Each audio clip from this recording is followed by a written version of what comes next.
하나님 우리 아버지와 주 예수 그리스도로부터 은혜와 평강이 오늘 말씀을 들으시는 여러분에게 임하시기를 원합니다. 윌리엄 버클리라고 하는 유명한 성경학자가 인상 깊은 이야기를 해놓은 것을 여러분에게 들려드릴까 합니다. 이것은 저에게 또 해당되는 말씀이기도 합니다. 스펜스라는 잘 알려지지 않은 목사님이 계셨다고 합니다. 그분이 한동안은 사람들에게 훌륭한 지도자로서 존경을 받았는데 무슨 이유였는지 나중에는 목회가 신통치 않았다고 합니다. 그때쯤 그가 심우하는 교회에 한 블럭 떨어져 있는 곳에 교회에 한 젊은 목사님이 부임하게 되었습니다. 그 젊은 목사의 설교는 많은 사람들에게 신선한 감동을 주기 시작했습니다. 인품도 아주 훌륭하고 게다가 말씀이 은혜스럽다라는 소문이 사방으로 퍼져나가기 시작했습니다. 그래서 사람들은 그 교회로 한 사람 한 사람 몰려들기 시작했습니다. 어느 주일 저녁에 스펜서 목사님이 설교를 하려고 강단에 올라가 보니까 평소보다 너무 적은 숫자가 참석해 있었습니다. 그는 오늘 저녁에 우리 교인들이 다 어디에 갔습니까? 라고 물었습니다. 잠시 무거운 침묵이 흐른 뒤에 교회 사무를 전담하고 있는 집사님이 이렇게 이야기를 했습니다. 길 건너 목사님의 말씀이 좋다는 말을 듣고 은혜 받으려고 그 교회로 간 것 같습니다. 라는 겁니다. 그 말을 들은 노 목사님은 잠깐 지그시 눈을 감은 채로 생각에 잠기시더니 조용한 미소를 띠면서 이렇게 이야기했다고 합니다. 예, 좋습니다. 여러분 오늘 저녁에는 저와 함께 그곳으로 가서 은혜를 받읍시다 라는 거예요. 여러분 목사님의 입에서 이런 말을 들어보셨습니까? 참 저로서도 참 이런 말씀을 드리기가 어렵지 않을까라는 생각을 저 나름대로도 하나님 앞에 솔직히 고백해 보았습니다. 그런데 여러분에게 좋은 기회가 있습니다. 오늘날에는 그 교회로 찾아가지 않아도 됩니다. 왜 그럴까요? 유튜브에 이름을 치고 이거 하나면 됩니다. 클릭. 그러면은 수많은 분들의 좋은 설교 이것들을 언제든지 들어보실 수 있습니다. 저의 설교도 보니까 조회수가 꽤 되더라고요. 그래서 참 설교를 듣는 분들에게도 감사드리지만 무엇보다도 들음으로 끝나지 않고 들음에서 하나님 말씀을 지켜나가는 것으로 살아가셨으면 좋겠다라는 생각도 해보기도 합니다. 이 내용을 보면서 나라면 어떻게 했을까라는 생각을 하면서 하나님을 바라보았습니다. 나라면 어떻게 했을까? 오늘날의 부흥이라는 이름하에 교인 수를 늘리는 데에 더 집중하는 모습들을 많이 보곤 합니다. 부흥이라는 이름하에 말입니다. 예수님께서 하나님 나라 복음을 전하시는 그 무렵에 세례 요한의 인기는 하늘을 치솟듯했습니다. 예루살렘과 온 유대와 요단강 부근에서 사람들이 다 그에게로 찾아왔습니다. 그러면서 죄를 자복하고 세례를 받았습니다. 그는 광야에서 외치는 작은 소리에 지나지 않았지만 그의 메시지는 예루살렘과 온 유대와 있는 사람들의 마음 깊이 파고들었습니다. 갈릴리 사람들의 심금을 울렸습니다. 대제사장들과 바리새인의 양심에 불을 지폈습니다. 그의 선포는 대담하면서도 확신에 차 있었습니다. 세례 요한은 사람들에게 회개하라 천국이 가까웠느니라 라는 그 외침을 사람들이 듣고 양심에 찔렸고 죄를 회복하고 회개하고 세례를 받는데 전적으로 세례 요한을 수많은 사람들이 찾았습니다. 이제 세례 요한은 이스라엘의 정신적인 지도자로 우뚝 서게 되었습니다. 모든 사람들의 시선을 한 몸에 받게 되었죠. 사람들은 세례 요한의 입에서 나오는 그 한마디 한마디에 귀를 기울였습니다. 이때 예수님이 등장합니다. 처음 한두 달 동안은 사람들의 눈에 세례 요한이 예수님이 어떤 차이를 보이고 있는지 잘 몰랐습니다. 왜냐하면 세례 요한도 회개하라 천국이 가까웠느니라, 예수님도 회개하라 천국이 가까웠느니라, 둘 다 하나님의 나라를 선포하였기 때문입니다. 그리고 또 둘 다 세례를 베풀어 나가기 시작했습니다. 그래서 사람들의 눈에는 두 사람의 사역에 대해서 별 차이가 없음을 확인하였습니다. 세례 요한에게만 몰렸던 사람들이 예수님이 등장하면서 유사해 보이는 사역 때문에 두 인물을 이제는 서서히 비교하기 시작했습니다. 어느 사람이 더 은혜로운지. 결국은 어느 한편을 선택하기 시작했습니다. 둘 중에 누가 진짜 메시아인가를 놓고 때로는 토론을 벌이기도 하고, 그 토론이 격해져 논쟁까지 벌이기 시작했습니다. 한두 달 동안 달라진 것이 없었지만은 나중에는 사람들이 하나하나 선택을 하기 시작했습니다. 예수님 주변에는 인산인해를 이루게 된 반면에 세례 요한 주변에는 점점 사람들의 발길이 뜸해지기 시작했습니다. 요한복음 4장 1절 말씀이 그것을 우리에게 말씀해 줍니다. 여러분, 요한복음 4장 1절입니다. 예수께서 제자를 삼고 세례를 베푸시는 것이 요한보다 많다라는 말씀이 사람들에게 이제 들려지기 시작합니다. 세례 요한은 홀로 버림받는 것 같은 그 외로운 처지에 놓이게 됩니다. 25절 6절입니다. 여러분, 25절과 26절 우리 같이 한번 읽어볼까요? 시작. 예, 요한의 제자 중에서 한 유대인과 더불어 정결례식에 대하여 변론이 되었더니 그들이 요한에게 가서 이르되 라삐여, 선생님과 함께 요단강 저편에 있던 이 곧 선생님이 증언하시던 이가 세례 베품에 사람들이 다 그에게로 가더이다 라는 겁니다. 세례 요한의 제자와 유대인 사이에 손 씻는 의식을 놓고 논쟁을 하는 중에 그의 제자의 마음을 몹시 상하게 하는 것들이 들렸습니다. 봐라, 저기 있는 선생님이 너의 선생님보다 더 인기가 많음을 너가 직접 눈으로 한번 확인해 보아라 했던 겁니다. 사람들이 전부 예수님에게만 몰려가는 것을 가장 민감한 반응을 하는 사람은 바로 세례 요한의 제자입니다. 그들 중에는 베드로와 요한처럼 처음부터 예수님에게로 가버린 이들도 있었지만 상당수의 제자들은 아직도 그의 곁을 떠나지 않고 있었습니다. 그들이 자기 선생에 대한 존경과 사랑이 크면 클수록 예수님에 대한 감정이 좋지 아마 않았을 것입니다. 자기 선생이 하루아침에 사람들의 관심 밖으로 밀려나는 것을 보고 견디지 못했을 겁니다. 동시에 혜성처럼 나타나 사람들의 존경과 신망을 한 몸에 받고 있는 예수님한테 은근히 질투심을 느끼지 않았을까요? 이런 상황이 벌어지면 지도자의 입장에서도 아주 중대한 위기라고 아마 할 수 있는지도 모릅니다. 월등히 탁월한 사람이 나타나 자신의 입지가 약해지면 피해 의식 때문에 파괴적인 경쟁을 일삼다 돌이킬 수 없는 상처를 입는 일이 얼마든지 일어날 수 있다라고 이야기하기도 합니다. 그러므로 역사의 무대 뒤에 조용히 사라지는 허탈감을 어떻게 처리하는 것이 좋은지, 여기에 지혜를 총동원해야 중대사가 일어나지 않는다라고 합니다.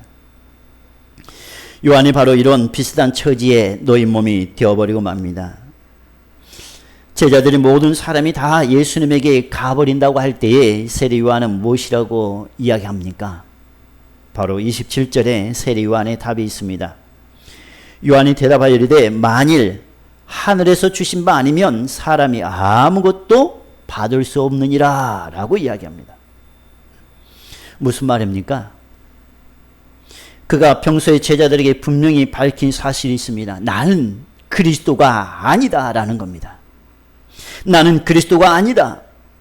나는 메시아로 오시는 분을 증거하는 작은 소리에 지나지 않는다 라는 겁니다. 그래서 이것이 하나님이 나에게 맡기신 사명이다. 하나님이 나에게 맡기신 사명은 작은 소리로서 메시아의 길을 예비한 것이 나의 사명이다 라는 겁니다. 세례 요한은 자신이 누구인지를 알았습니다. 무엇을 위해 하나님의 보내심을 받았는지를 세례 요한은 잘 알고 있었다는 겁니다. 또한 자기의 분수를 넘는 일에는 관심조차 가질 않았습니다. 여러분, 분수가 뭡니까? 로마서 12장 3절 말씀이 이렇게 말씀합니다. 내게 주신 은혜로 말미암아 너희 중 각 사람에게 말하노니 마땅히 생각할 그 이상의 생각을 품지 말고 오직 하나님께서 각 사람에게 나눠주신 믿음의 분량대로 지혜롭게 생각하라 라는 겁니다. 마땅히 생각할 그 이상의 생각을 품지 말라는 거예요. 믿음의 분량대로 지혜롭게 생각하며 지혜롭게 행동하라는 겁니다.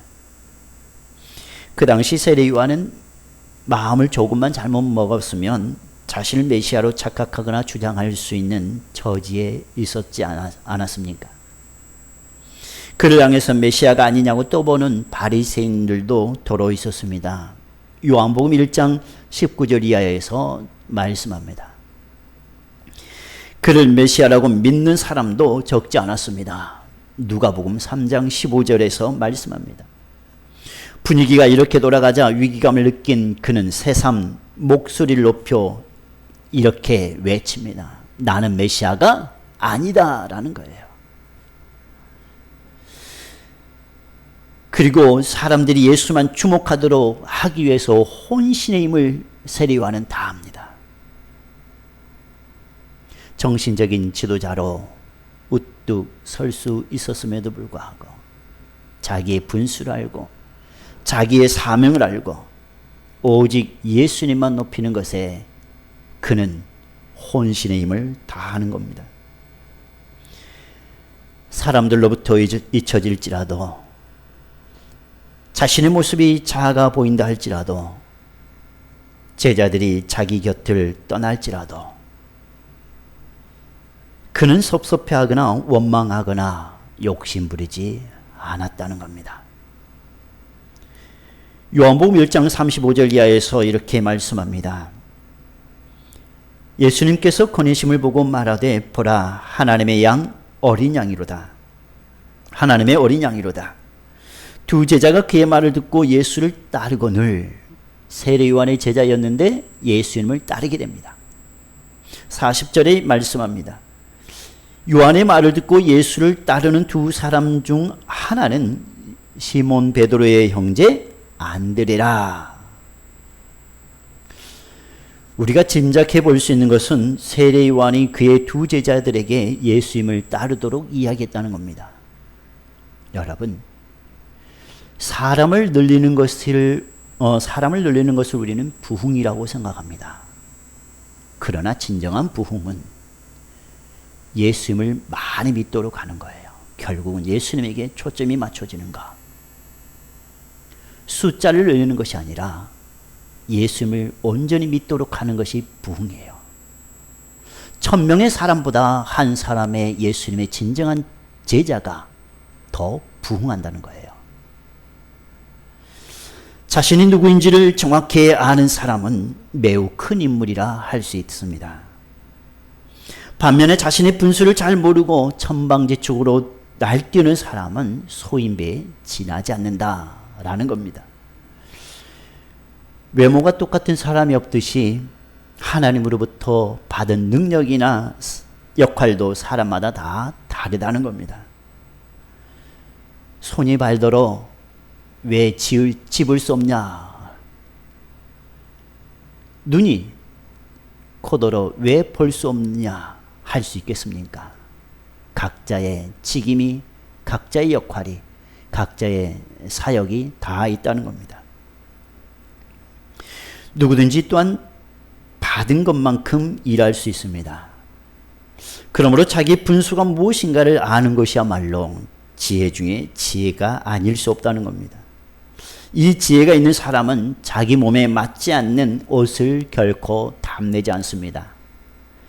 그리고 자기보다 큰 옷을 입은 사람을 시기하거나 경쟁하지 않습니다. 요한처럼 자기 분수를 지키는 사람이 또한 행복합니다.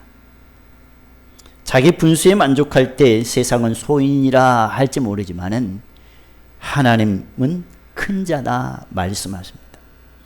빛도 없고 이름도 없고 작은 일에 부름받았다 할지라도 그 일에 충성하면서 큰 일에 부름받은 형제를 비판하거나 질투하지 않는 사람이 바로 큰 자입니다. 마태복음 11장 1절 말씀입니다. 여자가 낳은 자 중에 세례 요한보다 뭐예요?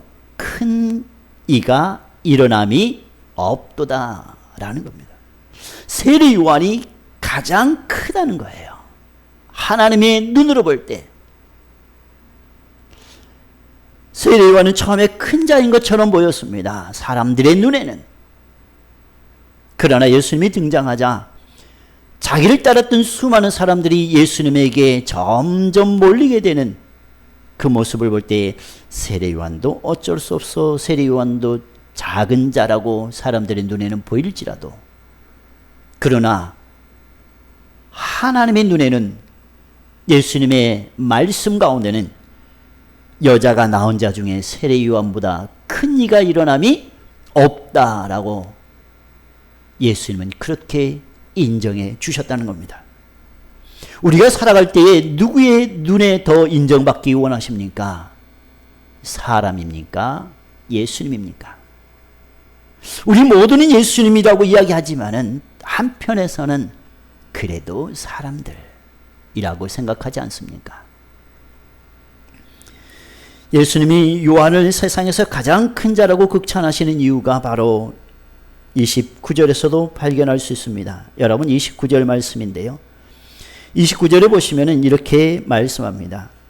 신부를 취하는 자는 신랑이나 서서 신랑의 음성을 듣는 친구가 크게 뭐예요? 기뻐하나니 나는 이러한 기쁨으로 충만하여노라 라는 거예요. 세례 요한은 기쁘다 그럽니다. 자기 주변에 몰려들었던 사람들이 하나하나 떠나도 세례 요한은 기쁘다 그래요. 더 신경을 곤두세우면서 위기감을 느껴야 할 오늘날에 보면은 그런 부분이 있는데 그러나 세례 요한은 기쁘다 그래요. 떠나가니 기쁘다고. 누구에게 떠나가니 기쁘다 그럽니까? 예수님에게 다른 사람들이 점점 몰려드는 모습을 보고 나에게 있는 나를 따랐던 많은 사람들이 떠나가도 그것이 자기에게는 뭐예요? 기쁘다라고 표현합니다. 인간적으로 보면 자기를 몹시 초라하게 만든 분임에도 불구하고 예수님 때문에 기쁨이 충만하다니 참으로 놀라지 않습니까? 그는 자기의 기쁨을 잔치집의 신랑 친구에 비유하고 있습니다. 유대나라 관습에 보면은 낮에 찾아오는 결혼 하객들을 신랑 친구가 맞이하는데요. 그리고 밤이 되어 신랑이 온다는 소식을 들으면 제일 먼저 달려가서 반갑게 맞이하는 사람도 바로 신랑 친구라고 합니다. 이렇게 해서 결혼식을 마치면 그 친구의 역할은 다 끝납니다. 신랑이 나타난 자리에서는 누구 하나도 신랑 친구를 주목하지 않아요. 이제 주인공이 누구예요? 신랑이에요. 신랑 친구가 처음에는 많은 하객들을 영접하고 대접했지만 진짜 주인공 신랑이 오면은 자기는 서서히 가려집니다. 그래도 신랑이 행복하는 걸 보니까 기뻐요. 그것이 바로 진정한 친구입니다. 요한처럼 예수님을 진정으로 기뻐하는 사람이 하나님이 보시기에 큰 자다라는 겁니다. 세상에서 누리는 명예보다도 우리를 구원하기 위해 세상에 오신 예수님 때문에 기뻐하는 사람은 하나님께서 큰 자라 인정하실 겁니다. 세상에서 실패자처럼 보이는 인생을 살고 있는 사람일지라도 예수 그리스도를 생각할 때마다 그 얼굴에 기쁨이 넘치면 하나님은 그 사람을 큰 자라 말씀하실 겁니다. 캠브리지 대학교 교수였던 기독교 변증가 C.S. 루이스, 여러분 한 번쯤은 들어보셨을 겁니다. 그가 적은 우화 중에 하나인데요. 사람들이 천국에 들어가기 위해서 몰려오고 있었습니다. 그때 문지기가 한 사람 한 사람 붙들고 이렇게 물었습니다. 당신은 예수님을 알고 나서 그 예수님 때문에 참을 수 없는 기쁨을 가지고 사셨습니까? 그리고 그 기쁨을 가지고 이 자리에 오셨습니까? 라고 질문했던 겁니다. 여러분이 그 질문을 받으면 어떻게 대답하시겠습니까? 비록 우화에 불과하지만 매우 중요한 진리를 우리에게 가르쳐주고 있습니다. 문지기가 왜 이런 질문을 했을까요? 신랑 되신 예수님을 가장 기뻐하는 신부가 아니면서 어떻게 우리가 천국에 들어가 살 수 있겠습니까? 천국은 예수님이 최고의 기쁨이라고 고백하는 사람들만이 들어갈 수 있는 자리가 바로 천국입니다. 천국은 예수님으로 충만하기 때문에 그렇습니다. 모든 영광이 예수님에게만 집중되어 있기 때문에 그렇습니다. 우리 모두 세례 요한처럼 예수님을 기뻐하는 자가 될 때에 천국의 그 기쁨을 누릴 수 있다는 겁니다. 이런 사람만이 세례 요한이 고백한 고백을 할 수 있습니다. 여러분 30절 말씀 우리가 읽으면서 우리의 고백으로 한번 삼아 볼까요? 30절 말씀입니다. 시작. 그는 흥하여야 하겠고 나는 쇠하여야 하리라. 아멘. 나는 서서히 인생에서 사라져야 하겠고 잊혀져야 하겠고 나를 통해서 드러난 예수님 그분만이 온전히 높아져야 하는가, 온전히 경배의 대상이 되어야 하고 온전히 존경의 대상이 되어야 하는가. 이 말을 원문으로 보면 상당히 단호한 의지가 들어있다는 것을 우리는 발견할 수 있습니다. 반드시 그래야 한다는 의미를 가진 조동사를 사용하고 있기 때문에 그렇습니다. 여러분 보십시오. 반드시 예수님은 더 위대해져야 하고 반드시 나는 더 작아져야 한다라는 겁니다. 더 확실하지 않습니까? 반드시예요. 이것을 보면 세례 요한의 마음이 어떠하였는지를 우리는 충분히 알 수 있다는 겁니다. 이 한마디에서 세례 요한의 의지뿐만이 아니라 간절한 소망이 담겨 있습니다. 그의 소망은 예수님이 세상 죄를 지고 가는 하나님의 어린 양으로서 영원히 경배받으실 그분이시라는 것. 그것이 바로 세례 요한의 소망입니다. 이것을 위해 자기가 작아져야 한다면 얼마든지 작아질 수 있습니다.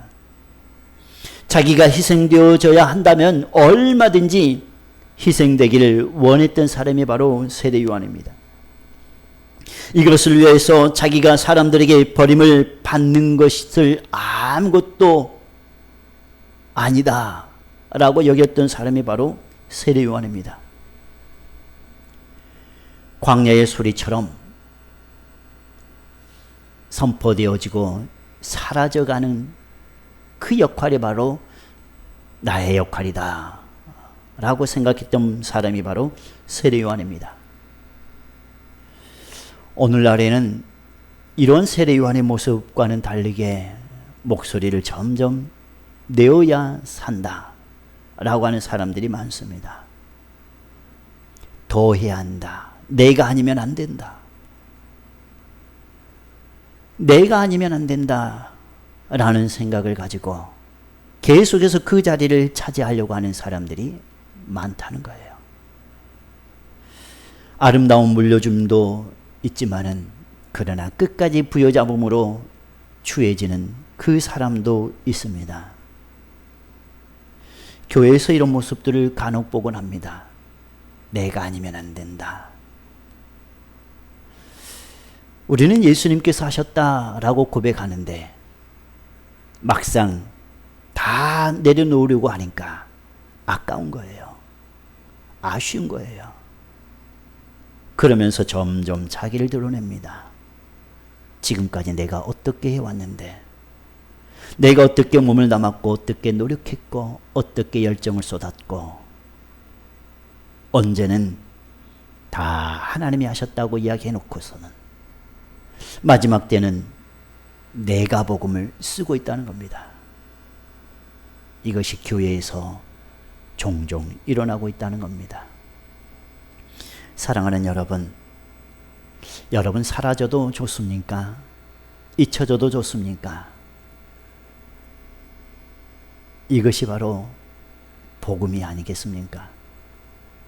나는 잊혀지고 나는 사라지고 할지라도 그 자리에 피어나오는 한 새싹이 있다면, 그 새싹이 십자가를 품고 있다면 그것으로 만족하는 삶이 바로 우리의 삶, 그리스도의 삶이 될 때 믿음은 결코 단절되지 않을 겁니다.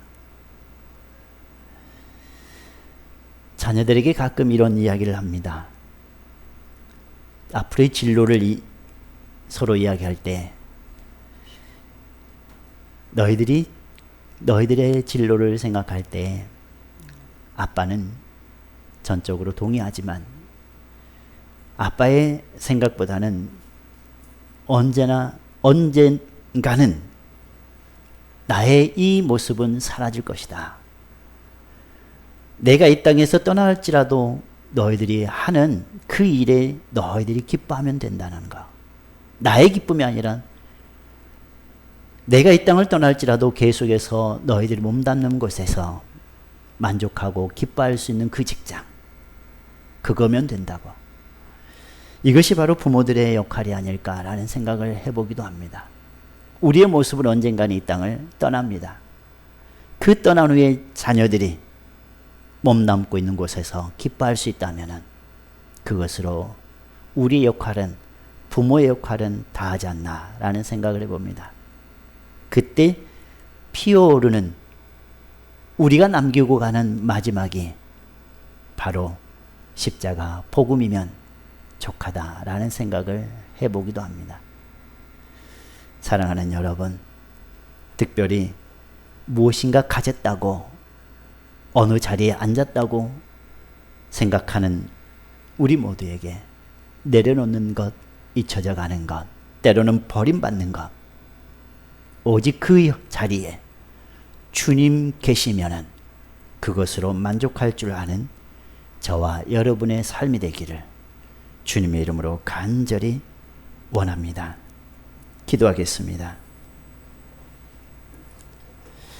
이 시간의 말씀을 생각하시면서 우리 함께 기도드리기를 원합니다.